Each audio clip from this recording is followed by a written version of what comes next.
I've been living in New York for just over about 20 years now, and I've had the privilege to return to Baltimore on a pretty frequent basis these days. And Baltimore is always my hometown, and it's something I always have a close place in my heart, and I feel very connected to the community. While the community has grown significantly over the years, unfortunately, some of the quality of life issues have significantly deteriorated, and something obviously, a big concern. And therefore, I've decided that I see how I can help out Yitzi move things forward and get a strong voice in the community to represent the community. And I really wanted to, make this as much of an effort to get Yitzi elected. And I reached out to who now is a good friend of mine, New York State Assemblyman Phil Goldfeder, who is very gracious to join us this morning and come down and say a few words. So without further ado, I'd like to introduce Assemblyman Phil Goldfeder. Thank you.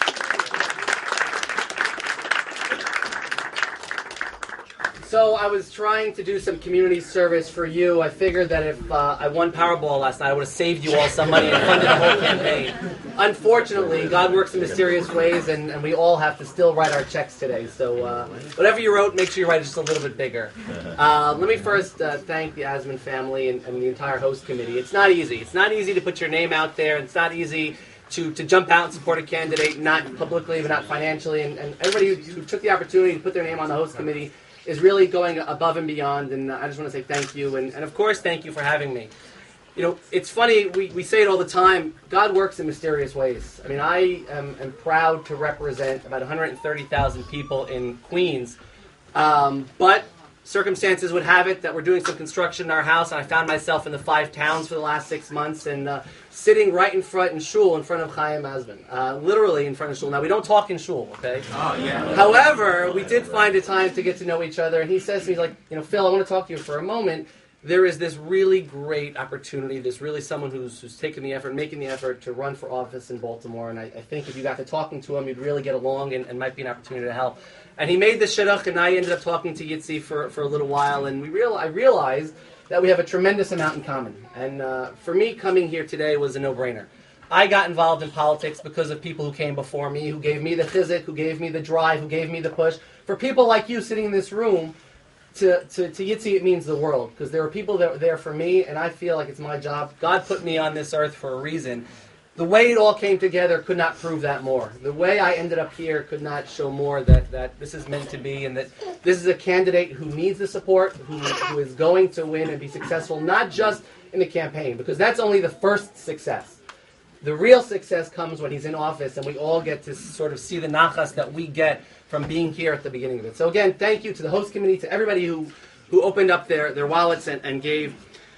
I want to just, this is really all about Yitzi. It really is. And giving him the support and giving him the accolades he deserves for stepping up. Is your wife here? Where's your wife? Right here. She's right here. Hey, Lauren. I always say it as a joke, but it's not really a joke. I serve at the pleasure of my wife, okay? And, maybe more at the pleasure of my kids. I wanted to say thank you to you, because I can tell you, and I live in the state capital of New York is in Albany, and I live half the year away from my wife and away from my family, and my wife really really holds it together and is the strength for me and for our family and for the entire community. So thank you to you for your tremendous support. So in my first election, I did very much, and I do it every election, and now a lot for other candidates. My first election, I was knocking on doors. I knocked on thousands and thousands and thousands of doors, because that's how people get to know you. And on the doors I would knock, people would say the same thing, right? I don't vote in these local elections. I vote when it's important. I vote for president. Every 4 years, that's when I vote. And the argument I made then is the exact same argument I made now. Your vote for president, and I'm sorry, I say this in New York all the time, but it holds true here in Maryland as well. Your vote for president, unfortunately, doesn't matter. It does not matter. Because it doesn't matter who I vote for, whether it's a Democrat or a Republican, I'm not telling you. Democrats are going to carry New York. They're going to get all our delegation votes. It does not matter if I vote for president or not. What matters is the vote in every local election. What matters is your vote for judge. What matters is your vote for city council. What matters is your vote for state representatives. Because those are the people that are going to actually deliver the services. Those are the people who you're going to call on. Now, I wish I can call on the president with some of the concerns I have. Unfortunately, he's still not taking my calls. It doesn't mean I stop trying, but the point is that when you call Yitzi, he's going to answer the phone. When you send him an email, he's going to respond. When, God forbid, something happens in the community, he's going to be on the front line. That's the guy you have to worry about. So you need to tell people that it's not just about voting for president, it's about getting out and voting on the local election. So I want to just talk to you very quickly about my election. I ran, my predecessor had been 24 years before me. She was a fantastic woman. She was well loved in the community, she was responsive, she was great. But after 24 years, she took another job, she retired to become the Queens County clerk, and the opportunity presented itself. I ran against, I want to just give you the layout of the districts. I think it rings true right here. I represent a district that is predominantly Irish, Catholic, and Italian. The Orthodox Jewish community makes up about 5% of the community. And I ran very proudly on the record, not just about what I was going to do for the Frum community, for the Orthodox community. And again, I wear a yarmulke on my head, so I hope that was clear. But it was about what I stood for to make sure all our communities could be strong. And nothing sort of was more of a message of that than about it. 8 months after I ran for office, we had another opportunity for another city council. I was victorious, and I was very happy to the support of the Orthodox community and communities all over the neighborhood. We had another opportunity to run a candidate for city council, a race probably even more similar to this one than mine was, and we lost by 79 votes. 79 votes. Now, we all hear it all the time. It's funny, is it better to lose by 79 or is it better to lose by 1,000 votes? I'm not sure which one is worse. We hear it all the time. Every vote counts. 79 votes would have put another Orthodox Jewish person into the city council to really give us a voice in the city council. And unfortunately, people kind of tuned it out. We already did this one time. We already voted for that guy. We're good. We're not good, right? Our job is to have a voice. Our job is to empower the people who are going to speak on our behalf. And we've got to do it time and time and time again. And that's not just for Orthodox candidates. That's to empower us as a community. We vote for this candidate, the whole world is watching. And I can tell you this, from the governor to the U.S. senator to your Congress members to everybody, they are watching how you vote. Not to who you voted for, but how you vote. They are paying attention. And when you come out and turn out in droves for a candidate, the next guy is going to pay attention. And I can tell you that from personal experience. Because before Mayor de Blasio ran for mayor, he called me and said, Phil, what do you think? But before other candidates across the state ran for office, they called me and said, what do you think? When Governor Cuomo ran for re-election, he says, Phil, can we sit down and talk? I want to hear about what's going on in southern Queens and Rockaway. I want to hear about the struggles of Breezy Point, of Far Rockaway, of Howard Beach. I want to know what you're going through. Now, Askunim are great, and we are blessed. Here in Baltimore, trust me, I have known the Askunim here for a long, long time. But there is a fundamental difference between a community representative, a community Askin, and someone who is sitting in the seats of government, who is putting himself on the line. So, what do we do? What can we actually accomplish? People say, yeah, we're going to accomplish, we're going to make your life better. What can we actually do, right? So I'm going to talk about what you hear about in the news. These are things you actually hear about, right? Record funding for yeshivas in New York. Most people, I know in this community, I don't like to talk about things like this, but we have the SAFE Act, which increased gun control in New York. We have actually the toughest gun laws in New York, and I know in certain communities they don't like to hear that. But I can tell you this, as part of the SAFE Act, when we were making gun laws tougher, we also were putting money in for public school safety. That was in. The governor put that in the bill. That was what was going to happen. And we woke up the night before we were going to vote on the bill and said, wait a second, why are public schools getting funding and we're not giving any money to parochial schools and private schools? And that day, we fought and secured $5 million extra in that bill to fund private school security. So now, to this day, every year we've continued it. The money has increased. Per student, a dollar amount is going per student to every single school. That equates to millions of dollars to private schools for security. Private school funding, over the last 4 years, hundreds of millions of dollars have gone to private schools over the last 4 years. Historic increases that we've ever seen before. Things like, and this is, it gets in the weeds, but things that most of us don't even pay attention to, and none of us should ever know. But, God forbid you're in a hospital and you have a relative or someone who is suffering, and they're near their end of the life. Now, you've heard some end of life, and Aguda started an organization called Chaim Aruchim that talks about halachic implications of end-of-life care. Well, in New York, hospitals, in an effort to reduce how many people die in the hospital, because that doesn't look good for a hospital, we're pushing people out into hospice care. We don't have to offer them any more. They're pushing them out into hospice care, right? You keep their death rate down. And we passed a law in New York. It was my law. It was the first law I ever authored and got signed into law. Was a doctor in New York now is required to offer every option. palliative care, hospice care, and anything that is possible to prolong life. Because we appreciate what every minute of life is. Now, other people rather be in hospice, but as a Jewish community, we stand that every minute of life matters. And too often, in New York, doctors, unfortunately, with the support of the administration, we're pushing patients out. It is no longer legal in the state of New York. And that was the first law I was able to pass. Now, arguably, someone else could have passed that law, maybe. Right? Maybe we could have conveyed our interest in this to another legislator, say, hey, this is a law that really means a lot to the religious community. But me being in Albany and me being in the state capitol, able to work on laws like this, made a tremendous, tremendous difference, not just in able to getting it passed, but the speed in which we were able to get it passed. And I, just very quickly, because often it's a federal issues, and we don't get involved in federal issues, but I think a lot of us here disagreed or didn't agree with the way the administration handled Iran and the deal. Right? We heard about it all over. We heard about AIPAC. We all lobbied our members in Washington. But many of you don't know that in addition to the sanctions we have in the federal government, most states, I think 30 states, put up their own sanctions. In addition to the White House and the federal government stations, every state, New York, we passed a very tough sanctions act in 2012.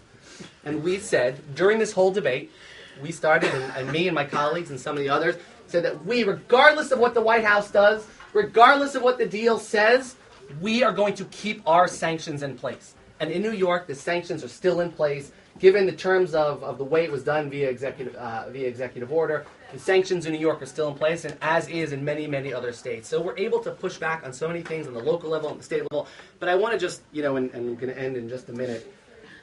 All these things you could have read about in the newspaper. You see it on Yeshiva World or Matzav or in the Baltimore Jewish Home. You read about Life, Baltimore Jewish Life. I apologize. No, they're both them. Sorry. I didn't even know there was two. God, if I made that mistake in New York, I'd be losing votes. The things that you don't hear about are things that just last week, literally, and it's last week, I get a call from Yeshiva in Bell Harbor that one of their Rabbeim who works in Brooklyn had a suspended license, and he got pulled over. He had a suspended license, and they arrested him, and he's in the precinct. Baruch Hashem, my office is literally down the block from the police precinct. I walked in there. I went and talked to the commanding officer. I said, he's a good guy. Clearly there was a lapse in his license. It was a mistake. Can we get him out as soon as possible? And within 15 minutes, he was out of what was otherwise would have been many hours in a jail cell. That is something that we do day in, day out. It's the family of 7 who on New Year's Eve this year lost their insurance, and the wife was expecting their 8th. They lost their insurance in the middle of the night on New Year's Eve, and we had to get on the phone to make sure we can get their insurance put back. Those are things that are there every single day. Whether you read about them in the newspaper, those are things that we're going to need to count on Yitzi for. Yitzi is going to be that voice in Baltimore that is going to work on these big issues that you're going to read about, and education, funding, and security, and all these things that look good in the newspaper. You have to remember there's so many things that are never going to make it to the newspaper. And those things are only going to work. Those things are only going to work if everybody here gets out and vote. Now, it used to be enough to say, you go out and vote and you're good. It's not enough anymore. You have to go out, you have an achrayus to get your friends out, you have an achrayus to get your neighbors out, you have an achrayus to make sure that there is a feeling that we are going to do this, and there's a feeling that everybody has to come out. And that's on you. I know you've already given very generously, but it's important that you do then take the next step and we get Yitzi elected. So I want to just end by talking to Yitzi just for a second, because the second part of this is sort of the lesson that I've learned, in that they call in Albany, the chamber, they call it the fishbowl. And the reason they call it that is because everybody is always watching. Everybody is always watching, right? Everybody's always watching all of us. But when you're in public office, especially when you wear a yarmulke, people are watching. They want to see how you do. And I can tell you this from personal experience. If I fail, if I make a mistake, I guarantee you it's going to be on the cover of the New York Post. And I know it because I've seen it happen to my friends. We live in a fishbowl. And I will give you one example. After I went through the devastation of Hurricane Sandy wiped out about 85% of the people I represent. About 6 months after Sandy, the tornadoes ripped through Oklahoma. I got on the first plane I could. I said, look, I've become, unfortunately, of all the expertise I can have, I became an expert in natural disasters. It is not what you want to be an expert in, and I thought maybe there was something I can add. So I got on a plane, I went to Oklahoma. And I went the first day, and Oklahoma, fortunately or unfortunately, is a Republican state, and I wasn't sure how I would be received. I was very well received, and I spent 2 days in Oklahoma. The first day speaking with elected officials. I got to speak on the floor of the Oklahoma House. I got to talk to all the elected officials, explain to them the FEMA process and how we can rebuild their communities. The second day I said, I just want to help. Take me to the devastation. I want to pick up garbage. That's all I want to do. I want to help people. I want to help families recover. So I was standing on the pile of garbage in a torn jeans and a t-shirt, literally digging through rubble, looking for mementos. And someone comes over to me and says, "You're not afraid to wear that over here?" Now, I wasn't sure if he was talking about, my Grateful Dead t-shirt or my jeans. Or I didn't know what he was talking about. He says, "You're not afraid to wear that?" And I said, "What are you talking about?" He's like, "That thing on your head." And I said, "My yarmulke?" "No, I'm very proud of it. I'm very proud of who I am and where I come from. I'm proud to wear it on my head." And he digs down deep in his shirt and he pulls out a Star of David that he was wearing around his neck. He goes, "Oh, because I was afraid to wear this out in public. But I appreciate that what you're doing." I introduced him to the rabbi, and to this day, he still is learning with that rabbi. They still have a connection. Folks, it's not because I was doing anything fancy. I was picking up trash. And I made an impact on this person's life, and you never know. Yitzi is stepping out into the public life right now, and he is going to be a living, breathing, walking Kiddush Hashem, sanctifying God's name wherever he goes, whatever he does. And I have, in the short time I have gotten to know him, I know that he holds our values true and will always, always continue to make us proud. So I want to just end with a blessing. I'm a Kohen, so and for parents here, for fathers in the room, we normally give the blessing of Yivarecha Hashem v'Yishmerecha on Friday nights. I'm a Kohen. I tend to do it a little bit more. And the simple translation is it's about finances, right? Yivarecha Hashem, God should bless you v'Yishmerecha, and He should watch over that that money is protected, right? Even Powerball money, that money is protected. The Sforno has an interesting theory that Yivarecha Hashem is not that you should be successful and make a lot of money, but whatever you do, you should be the best at it. So if you're the lawyer, you should be the best lawyer. If you're a doctor, you should be the best doctor. Yivarecha Hashem, you should be blessed that you are the best at what you do. V'Yishmerecha is that it should never go to your head. And you should remember always that God is in charge, and that you're always being judged, you're always being looked at, and that you have to remember where it all comes from. So I want to leave you with this last thought. Yitzi is going to make us all proud. And I came here all the way from New York to make sure you recognize how important this is, not just for Baltimore, but this is important for the entire state of Maryland, this is important for the entire country, and this is really important for every Jew all across the world. So make sure we all get out and vote and continue to do everything we can to get Yitzi elected. Thank you so much.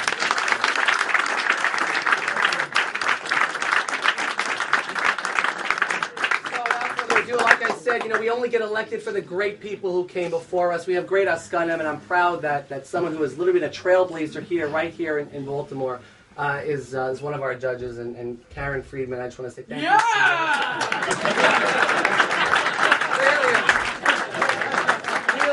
There's someone who wants supper. Thank you for your service. I knew that wasn't Howard.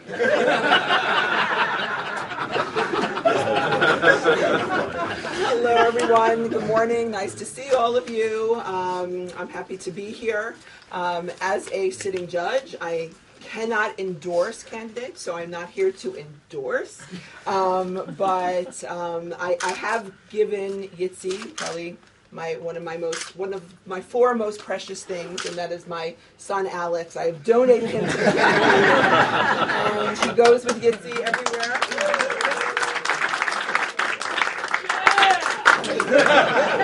So if that's saying anything, then that's the statement that I'm making. I'd like to say hello to my good friend Jack Young, Nick Mosby, Marilyn Mosby. Nice to see all of you this morning. I'm very happy to have you. Thank you for coming. I just want to introduce Yitzi to all of you. Not that you all you don't know him well, but I want to properly introduce him. Yitzi offers a particularly clear and persuasive vision for fixing the city hall. Not that there's anything wrong with City Hall. But the issues that there are, crime, safety, and building infrastructure. And he is ready to hold his own in the City Council. He is smart, intuitive, enthusiastic, and has a strong sense of the neighborhood issues that concern residents of this district, which I am a part of, where he was born and grew up, such as traffic, broken streets, again, the crime, and the needs of the underprivileged and the underserved in our community. While he is young, he has a record of leadership in the community. He sits on various nonprofit boards, including the Meyerberg Center and the Hebrew Free Loan Society. Yitzi has shown that he can lead projects from start to finish. As a community activist, he has been able to implement the city's summer lunch program for kosher observant children, a first in the history of Baltimore City.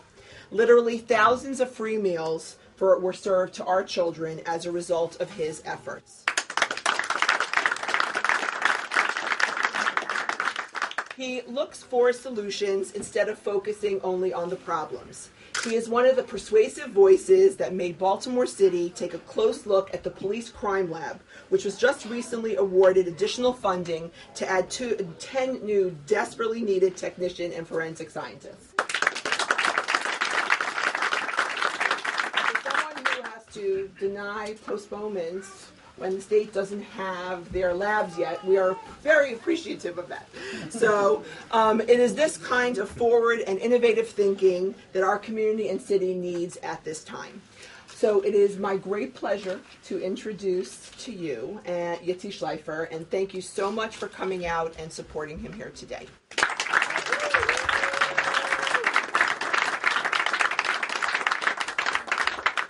Thank you very much, Judge. You know, when Judge Friedman made me an offer, she said you can choose one Friedman. I took Alex over Howard. I would first off like to thank Chaim Asman, who's orchestrated this entire event, who actually put me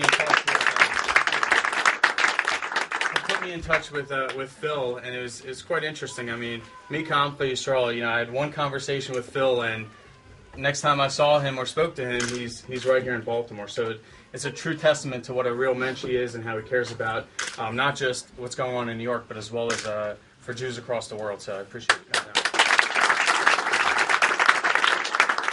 And so clearly Phil's a professional. He out-trumped me. So I'll be the second one to thank my wife and my daughter, my two bosses, for allowing me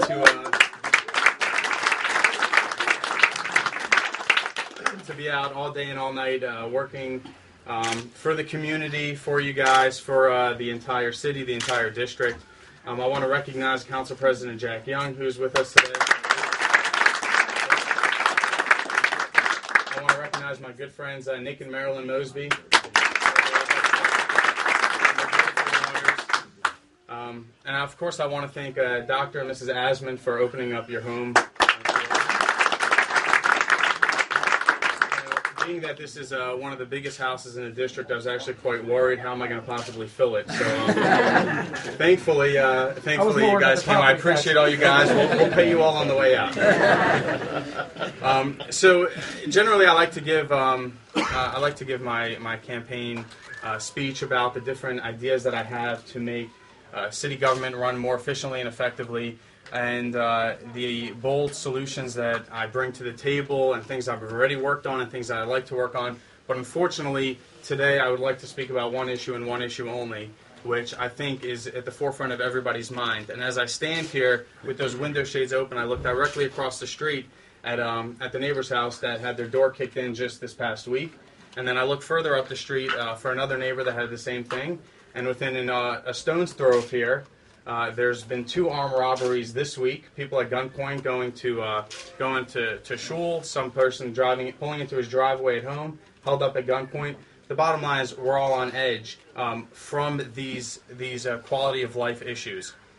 And just to make sure that I'm on pace here, I mean, by show of hands, who here is either extremely nervous about these break-ins and these armed robberies, and who has family members also who are nervous? Yeah, so I think it's pretty clear that when somebody knocks on your door, I mean, people are just terrified, and that is no way to live. And these are the quality of life issues that cause people to move out of the city, and it causes people even on the county side to move further away.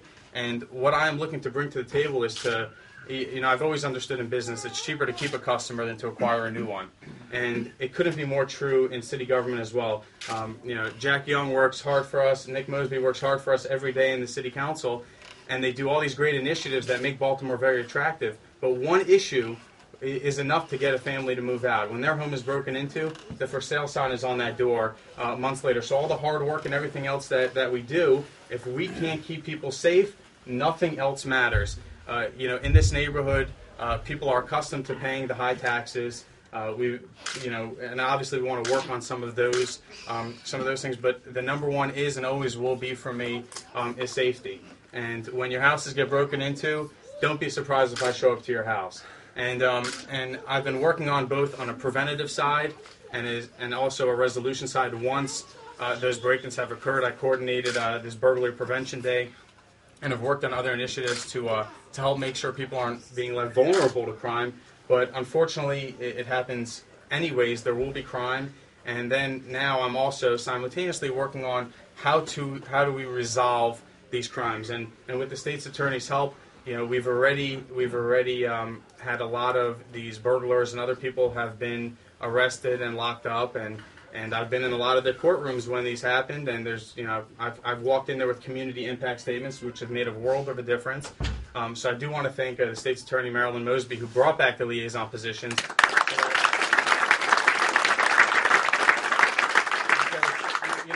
People have told me all the time, and I'm sure you hear it all the time also.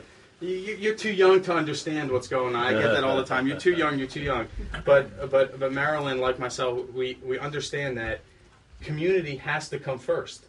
The residents, they have to come first, and it's those initiatives. And when the community realizes that the government does care about them, because we have a lot of great people in city government who do care, and when they start seeing that and they see government walking with them through the criminal justice process, helping to make sure that they get the resolution to their problems, that's what's going to keep people staying in Baltimore, and that's what's going to keep our investment secure. And without further ado, if you don't mind, I would like to call up my good friend Steve Odell. He's the head of the Baltimore City Crime Lab, and Steve and I actually met because I cold called him one day because I was a little upset from a response that I was given. There's a family in our district, an African American family, who had just bought their kids a new Xbox, and the next day the kid comes home from school, and the Xbox is gone, and their property, their house was ransacked, and they ended up finding the bag with these items across the street, and the response that they were given was, "Well, we don't need to call the crime lab because you got your property back. So isn't that enough?" And the answer is no, that's not enough. We need to be able to catch the people who are breaking into homes, who are causing these quality of life issues. And that's why I'm not going to tell you how I got your cell phone number, where it came from. You don't need to worry about that. But I got a hold of a cell phone number. I called him. He was a little confused while I reached out to him. Because I believe I was the first citizen that ever called you. This is going back a couple years, and we've been good friends ever since. And one of the things that I've noticed was that with Steve's help, all these houses are getting dusted for prints.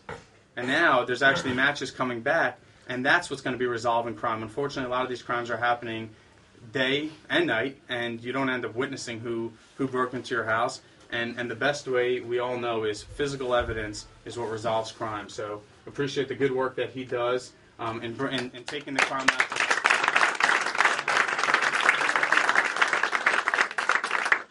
Thank you, Yitzi. So yeah, he's right. He called me out of the blue. I think 2 years ago. I maybe was only on the job for about 6 months. I just come out of Iraq, and I'm getting a call from a citizen. Very unusual, I thought. And then it ended up being a bomb threat, if I remember correctly. No, not from me. The bag was dropped by a city guy. That's right. I thought it was a bomb. Yeah, let's be clear about the guy's Xbox. So, that was interesting to say the least to begin with. And Yitzi's been in contact with me ever since. And, currently we have, I think maybe 27 or 29 possible burglaries that are connected up here. We do have physical evidence on maybe 9 or 10 of them currently. We responded to many of them, although unfortunately I can't say we responded to all of them due to some of the staffing issues that we do have. But as Yitzi stated, and the judge stated, he was kind enough to advocate for the crime lab, and as a result, we've been allocated 10 additional crime scene positions. And that's huge because we have right now currently 28 operational crime scene positions in the city of Baltimore. Which, to give you some perspective, 28. We answered approximately 15,000 calls. The national average is, there's a study out there, and I won't get too scientific on you, but it's a benchmarking study. It's called Foresight out of West Virginia Business College. The average crime scene investigator in the United States handles, at the upper end of the standard, the higher end of the standard deviation, 90 per year. We handle 50 to 70 per month per employee. So that gives you some perspective on the issue that we had. And this is going to be an ongoing correction as to what we need. Because unfortunately, up until this point, our budget has been stagnant relative to the crime lab. I have, luckily, my own service, which enables more autonomy over how we allocate our resources. We are now part, thanks to the Commissioner Davis, part of the Admin Bureau. We're independent body within the police department. We're accredited internationally with 2 accreditations, state licensed. You have, and I say this without hesitation, the best crime lab in Maryland. You have the best crime lab, or one of the best in the United States. We have the second to only at this point that I can find, the U.S. military's crime lab. The second, we provide the second highest scope of accreditation in the United States, meaning the number of sub-disciplines and disciplines we have is one less than what they have. So it's a high volume crime laboratory. So what I would say, in respect to what's going on now, is prior to my arrival, I've only been here a couple of years. I'm new to Baltimore. Thank you. I've never. I never. County. What's that? You live in the city? No, I do not. But I had no idea. I was going to live in the city, and then it was expensive, and then strangely I ended up in. I know. That's bad. Different subject. But I didn't know. I was coming out of Iraq. I spent 3 years in the Middle East, and my wife I was embedded. Met my wife over there. It's an amazing story, but I won't bother telling you now. But it could be made for a movie. But at any rate, I'm originally from Vermont, so she came and lived in Vermont. And when we came down, I wasn't sure what to expect. I'd never been to Baltimore other than the interview, so I flew in from Iraq, took the train up to Baltimore, stopped off, did an interview, then continued on. That was my first time in Baltimore. At that time when I started, burglaries, because of the way, when you have a limited staffing, you have to prioritize your work. Unfortunately, that meant violent crime.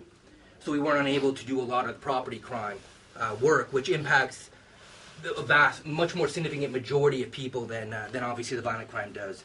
But you have to prioritize. So in 2014, as an example, in the forensic biology section, forensic biology is DNA and serology, like looking for body fluids. It might be a cigarette butt left at your crime scene, would be a serological analysis that then goes to DNA to be typed for DNA.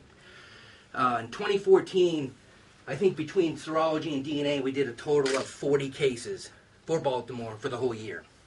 And now I came in the third quarter, so the third quarter of 2014 is when I took over. Coming into 2015, with Commissioner Davis, because we previously didn't really have any burglary detectives either until just recently, with Commissioner Davis. And in all the realignments and the focus, we went from those approximately 40 to 400 cases processed in DNA, forensic biology. So we experienced we did 850% more in DNA and about 720-ish% more in serology. And luckily I know that because I just got sent my year-end report from my forensic biology unit supervisor, which I've been looking at. When you see me looking at my phone, I keep looking at what's that number again. So 850, 700% in serology. I ran a burglary project that I started pretty much on my own, but as a result of Yitzi's focus and his particular emphasis. And so what I did was I have a crime scene supervisor that's in charge of combing through some of the older burglaries over the last 2 to 3 years. And as a result of that, we've had an additional, in 2015 alone, 87 DNA hits. So the total number of, and that's convicted offender hits. So the DNA database, when you get convicted of a crime, certain crimes you get put into the database. We had 87 or 80 plus DNA hits in 2015. Our total number was 130 for the year. That was a record year this year, 2015. So we've steadily climbed from 2013 from 87 hits, 2014 to 110, 111 hits, to this year 137. And those burglaries, are a huge part of that. And so that's what we've been emphasizing. So in doing this, in hitting the processing of the scenes, I've got additional personnel coming on. They'll be hired by April. as a result of a meeting that Yitzi had with the Jewish community, I believe. That was excellent. And one thing, and we spoke of, or was spoken about, was the people who leave the city as a result of burglaries, which I found to be very true. I had my own employee, and this is a humbling event to have occur. So it was right when I was taking over, maybe a little bit before, because I came on initially as the deputy director. He had been burglarized. He was a retired sergeant from California. They stole his service weapon because he had a weapon from being retired, and he lived in the city. And we responded. My employees, my crime scene unit, responded to it and provided terrible service. I don't know that he knew, or the person who responded knew that it was one of our own employees provided just terrible service. He ended up moving out of the city. He ended up retiring a second time, and as part of this, went back to California. So in doing so, though, what we realized is we needed to emphasize customer service and the customer service aspect of crime scene. So I hope that's what you're seeing now, and that's what I hear is happening in respect to the different level that you get when our crime scene people come out, because that has been an emphasis as a result of the emphasis by Yitzi and as a result of the things that we need to focus on now in the city. So if you have any problems, reach out, and we'll try to do our best, and hopefully we can get this this string of burglaries under control for you all. At least in front.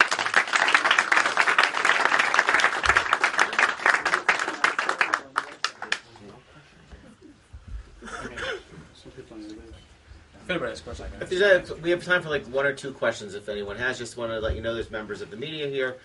Generally, they will respect if you say it's off the record. They will keep it off the record. If anyone has a question for any of the folks here, raise your hand. Oh, we've This is a great crowd. Ronnie. Can you remind us once again how you have to be registered in order to vote in the primary that you're running in? So the primary elections are April 26th. It actually comes out in Chol Moed. You must, by the beginning of April, be registered as a Democrat to be able to vote in the Democratic primary. You can do that on my website. There's a link to register or to switch if you're anything else, and you have to do that before April. And I think Assembly Goldfeder mentioned that it doesn't matter. At that point, once you're a Democrat, we vote for you. We can vote for anybody we want for president. Yes. You had a question?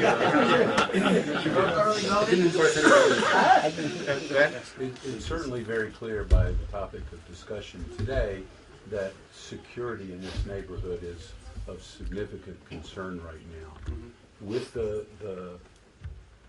esteemed people who are present, are there suggestions of services that the city has or can provide to help each of us as individuals better secure our homes or feel more secure about our safety? Are there assets that the police department has or that perhaps the crime lab has to teach us how to be more secure in our homes? Yeah, so tomorrow night there's actually going to be a town hall meeting that the police department organized. It's going to be at the JCC in Park Heights at 7 o'clock.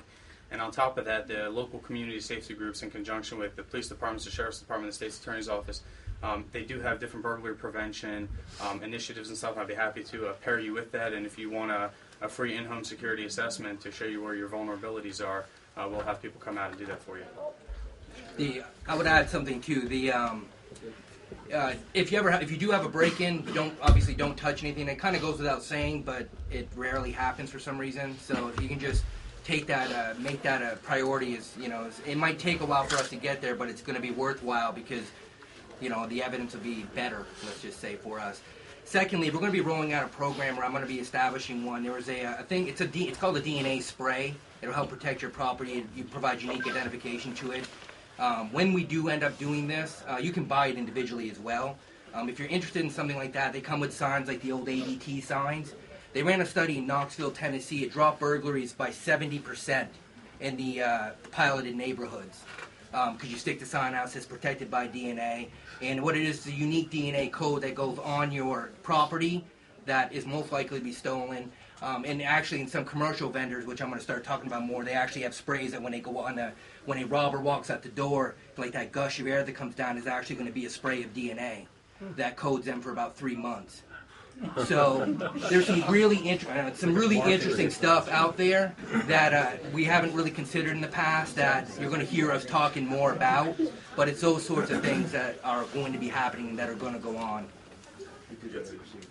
People are waiting for Pesach. They vote early in front of Yeah, so there's early voting is going to be the week before Pesach, as well as there's absentee ballots, which will be rolling that out as well.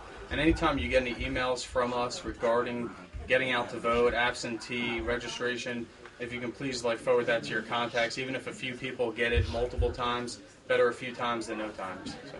The City Watch system that they have, the cameras, is that available to public feed? No, well, they operate that out of downtown. So. But you can go on Broadcastify and you can get radio communications for everybody in the entire country or halfway around the world. That's public feed too, and it's communications that's supposed to be secure communications. We should be able to get a feed to the City Watch.